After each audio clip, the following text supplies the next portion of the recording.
when this kind of physical demand hits them. One of the things that is going through your mind is school hasn't even started yet, and I'm tired, you know? I'm going to have classes, and then I'm going to have to go to practice, maybe 2 practices a day. So it's just like... And along with what you said, it's time management. Even though when the season starts, it's a big difference than being at home or being in, high school. Because it's like, you get out of practice. If we were to have a night rehearsal and get out at 10:30, 11, that you actually have to, buck down after you take your shower to do your homework, and actually take that hour to actually stay up and try to get that done instead of, saying, well, I'll do it in the morning, because it doesn't happen in the morning. Right. I will wake up around 8 o'clock, go get something to eat, and be in classes until 3:35. Go to marching band practice until about 6 o'clock. Go to dinner and probably go back to practice at about 7:30. Get out around 9, 10 o'clock. I would definitely say band is my life, because all I do is go to class, go to band practice, and go home. Then go back to band practice, then go home again. The first couple of days is very humbling, because you see a lot of people. Most of the people that come here will probably be the best players in their high school, a lot of drum majors, a lot of section leaders. But when you come here, it's about 20 other people in your same section just like you. So you might not be the best anymore. It's just very humbling. I think every freshman class is intimidating. You're coming into something that's a legacy, So I'm going to be intimidated if I come in here and I have to learn 50 songs in a week. Yeah, I'm intimidated. I knew a little before I came, but as you come, you'll learn more. You can ask upperclassmen. They'll give you a lot of information on the band. We had to learn the band motto to eat. Dedication to service, to Florida A&M University bands, a role model of excellence. Just something to make us know what we're a part of, to learn what we're standing for. Our goal for that was to kind of instill that band pride into them and you never want to just go into any institution and not know anything about what you're getting yourself into. Let me say that shouldn't have happened, and we eliminated it. We eliminated it because that actually is a form of hazing. We didn't mean any harm by it or anything like that, but it was just more like a school band pride thing. I think that knowing that history is very important, but it can't be in a forced manner. It can't be that you've got to be able to say your ABCs before you can go and eat your lunch. We saw that occurring and put a stop to it. This is the first home game. This is your introduction to the Florida A&M University community. We want you to be at your best. The first game was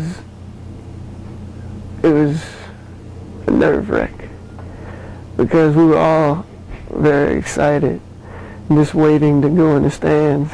I was just trying to concentrate on what we had to do, trying to think about my position on the field, where I needed to be, and that's usually what I'm thinking about in the stands. You're always thinking about what comes next as you perform. Even though we rehearse it all week and we rehearse it over and over and over again, but you're always thinking about what comes next, because you have to remember that everything that can go wrong will go wrong. You may get a song change, you may get your spat may come off, your cape may come loose, and so running into all these different types of things, the challenges and problems, you have to always be ready for what comes next.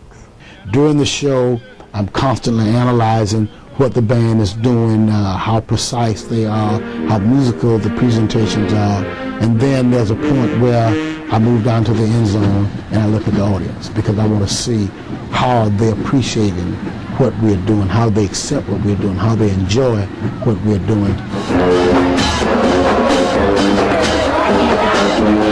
Usually the beginning of the season is always the hardest, because we're always trying to find what the crowd is going to be into versus the old and the new.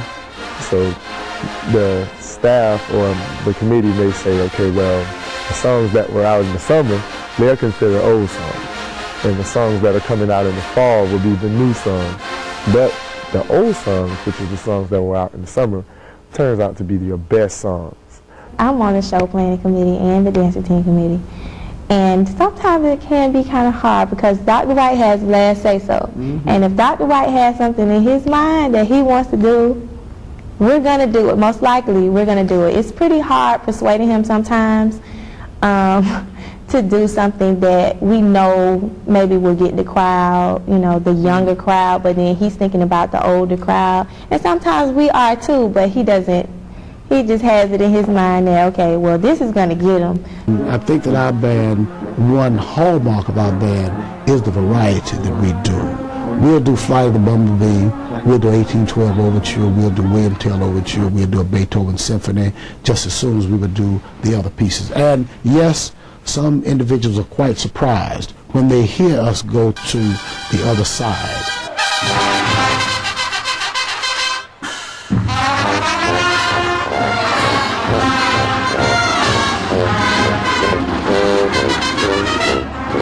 The classical, the traditional, the march styles. We play all of the standard marches. When I say all of them, the Rolling Thunders, the Circus Bees, the Barnum Bailey's Favorites, the Enter of the Gladiators, the Storm and Sunshines, and those are traditionally very difficult marches. And when they hear us play those compositions with a high level of musicality, it does surprise them.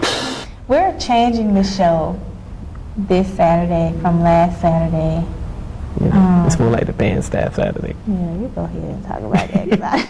'Cause It's really hard to have back-to-back home games and do the same show. So we're doing something a little different. You know, we're doing like a down the field march concert selection.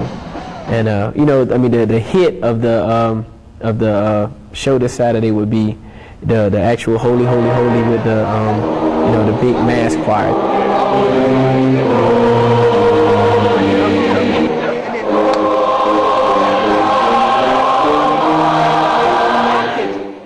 Usually, you can kind of tell when the crowd is into you by the way they applaud the songs that they sing.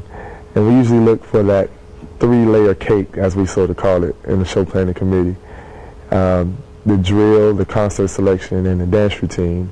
we develop different teaching methods to teach the freshmen, and most of the time they're fun, so we can, you know, get them involved and make them want to learn what they're doing.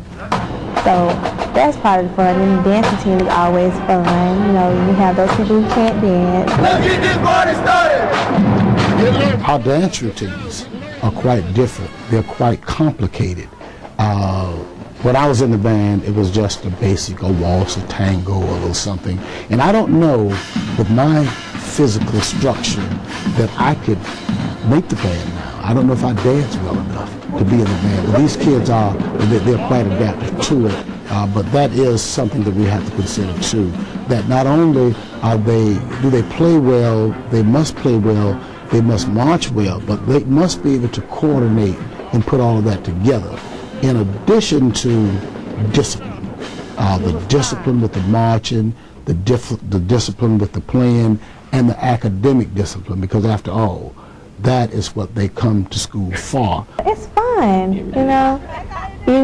You come to practice, and you know, most of these people are your friends now because you've been with them every day, and it's you have fun. Whether it's competing against each other, playing music,